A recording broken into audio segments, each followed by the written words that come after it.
अस्सलाम वालेकुम my dear students, मैं हूं आपका फिजिक्स इंस्ट्रक्टर वाजिद हुसैन। आज हम 10th क्लास टॉपिक दिया हुआ होगा हमारे पास सिंपल पेंडुलम, सादा पेंडुलम। आज हम इसको आसान वर्ड में इसको एक्सप्लेन करेंगे ताकि आप लोगों को आसानी से समझ आ सके। अब हमारे पास हम इसको एक डायग्राम से एक्सप्लेन करते हैं। हमारे पास दिया हुआ होगा सिंपल पेंडुलम। अब सादा पेंडुलम क्या होता है? सादा पेंडुलम एक छोटी सी भारी एक गोली पर मुश्तमिल होता है जिसको हम नाम देते हैं स्मॉल बॉब का नाम भी दे सकते हैं। अब ये हमारे पास एक छोटी सी भारी गोली होती है। इसको हमने क्या किया, एक रस्सी के साथ, एक स्ट्रिंग के साथ हम इसको क्या कर देते हैं, बांध देते हैं। किसी भी एक मजबूत सहारे से हम इसको ऊपर से अटैच कर देते हैं। अब हमारे पास जो आपके पास गोली दी हुई है, इसको हमने नाम दिया हुआ है, एम का नाम दिया हुआ है। अब इसकी जो हमारे पास लेंथ है वो हमारे पास एल है। अब आपने क्या किया कि इसने क्या किया कि इस पेंडुलम को आपने एक धागे से जब बांधा तो यहाँ पर क्या पैदा होती है, एक टेंशन पैदा होती है। अब टेंशन क्या होती है कि जब आप किसी रस्सी को जोर से खींचते हैं, खींचने पर वहां पे जो खिंचाव पैदा होता है उसको हम नाम देते हैं, टेंशन का नाम देते हैं। अब यहाँ पर जो हमारे पास मास है, जो गोली है, वो पॉइंट ओ पर है। ये जो पॉइंट ओ पर है मतलब कि हमारे पास मेन पॉइंट पर है, जिसे हम नाम देते हैं वस्ती पोजीशन भी कह सकते हो। अब यहाँ पर जो हमारे पास मास दिया हुआ है पॉइंट ओ पर, यहाँ पर इसकी जो नेट फोर्स होती है वो 0 के इक्वल होती है। ये बात याद रखिएगा कि वस्ती पोजीशन पर, मेन पॉइंट पर जो आपके पास फोर्स की वैल्यू होती है वो 0 के इक्वल होती है। 0 के इक्वल क्यों होती है?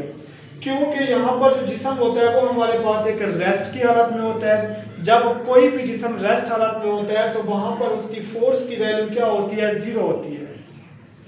अब हम इसको क्या करते हैं, इस मास को पॉइंट ओ से किसकी तरफ लेकर जाते हैं, पॉइंट ए की तरफ। पॉइंट ओ जो था वो हमारे पास मेन पॉइंट दिया हुआ था। जब आप इसको पॉइंट ओ से किसकी तरफ लेकर जाते हो, पॉइंट ए की तरफ लेकर आते हो, तो इस पॉइंट ए को हमने नाम दिया हुआ है एक्सट्रीम पोजीशन, जिसको आप क्या कह सकते हो, इंतहाई पोजीशन भी आप इसको कह सकते हैं। दोबारा कि पॉइंट ओ जो था इसको आप वस्ती पोजीशन या मेन पॉइंट कह सकते हो। जब आप पॉइंट ओ से किसकी तरफ आते हो, पॉइंट ए की तरफ। जब आप पॉइंट ए की तरफ आते हो तो पॉइंट ए को जो हमने नाम दिया हुआ है वो एक्सट्रीम पोजीशन का नाम दिया, या आप इंतहाई पोजीशन भी कह सकते हो। लेकिन यहाँ पर जो फोर्स की वैल्यू होती है वो 0 के इक्वल नहीं होती। क्यों नहीं होती? क्योंकि यहाँ पर जिस्म जो होता है वो एक मोशन की हालत में होता है। जब कोई भी जिस्म मोशन की हालत में होता है तो वहां पे उसकी फोर्स की वैल्यू 0 के इक्वल नहीं होती। अब जब जिस्म पॉइंट ओ से ए की तरफ आया तो ए से दोबारा वो, अब जब जिस्म पॉइंट ओ से ए की तरफ आता है तो इसने क्या किया, एक फासला तय किया, डिस्प्लेसमेंट तय किया, जिसको हम नाम देते हैं एस का नाम देते हैं। अब जिस्म पॉइंट ए से दोबारा किसकी तरफ आता है, पॉइंट ओ की तरफ।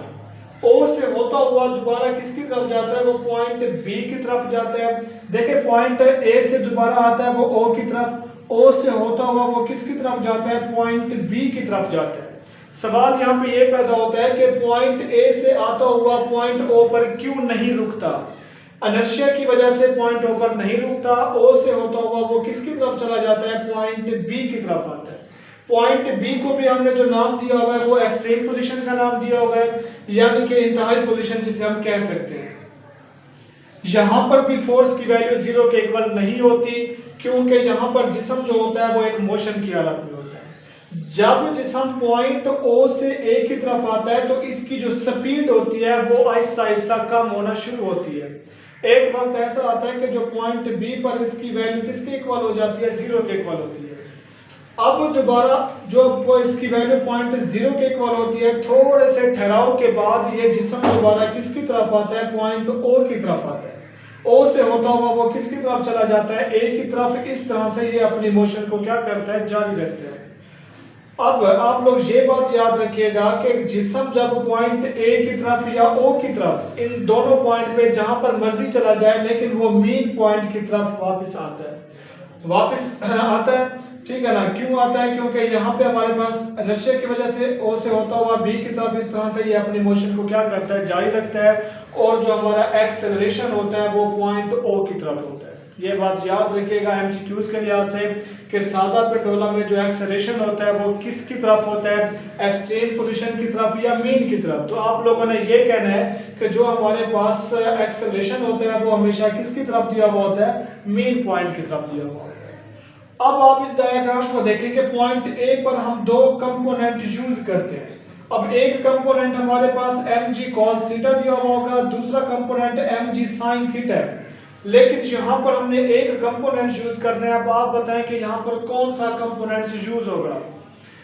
अब हमने ये देखना है कि यहाँ पर कौन से पॉइंट पे ज्यादा फोर्स यूज हो रही है, रिस्टोरिंग फोर्स यूज हो रही है, वहां पे हम वही कंपोनेंट यूज करते हैं। मतलब कि हम यहाँ पर mg cos थीटा को यूज नहीं करेंगे। क्यों नहीं करेंगे? क्योंकि यहाँ पर कोई भी फोर्स अमल नहीं करती हमेशा। अब यहाँ पे देखें कि आपके पास जब जिस्म दोबारा मीन पॉइंट की तरफ आता है तो यहाँ पे कौन सा कंपोनेंट यूज हो रहा है, कौन सी फोर्स यूज हो रही है, हमारे पास mg sin थीटा। अब यहाँ पे हम कौन सा कंपोनेंट यूज करते हैं, mg sin थीटा यूज करते हैं, क्योंकि यहाँ पे जो फोर्स यूज हो रही है वो रिस्टोरिंग फोर्स यूज हो रही है। रिस्टोरिंग फोर्स क्या होती है, हमने कल पिछले टॉपिक में किया था कि रिस्टोरिंग फोर्स का मतलब ये होता है कि जो किसी भी जिस्म को मीन पॉइंट की तरफ या उससे दूर की तरफ लेकर जाती है। लेकिन यहाँ पर जो कंपोनेंट यूज होगा वो हमारे पास mg sin थीटा यूज होगा। ठीक है, अब हमारे पास पूरा प्रोसेस करने के बाद हम यहाँ पे क्या करते हैं, इसका टाइम नोट करते हैं। टाइम नोट करने के लिए हमारे पास एक फार्मूला दिया हुआ होता है, T = 2 पाई L/g। तो ये हमारे पास एक क्या दिया हुआ होगा, इसका टाइम पीरियड का फार्मूला दिया हुआ होगा सादा पेंडुलम को मालूम करने के लिए। उम्मीद है कि आप लोगों को